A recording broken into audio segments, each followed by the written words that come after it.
Pain got his way of teaching us its own teacher from past mistakes, past heartbreaks, past failures.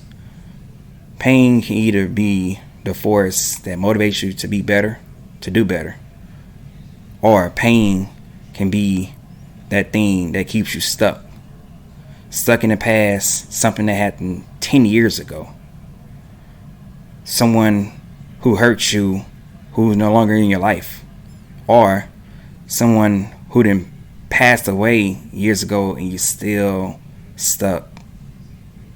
I encourage everyone to not let pain hold you back from your future. Think about it. Be blessed. Be great.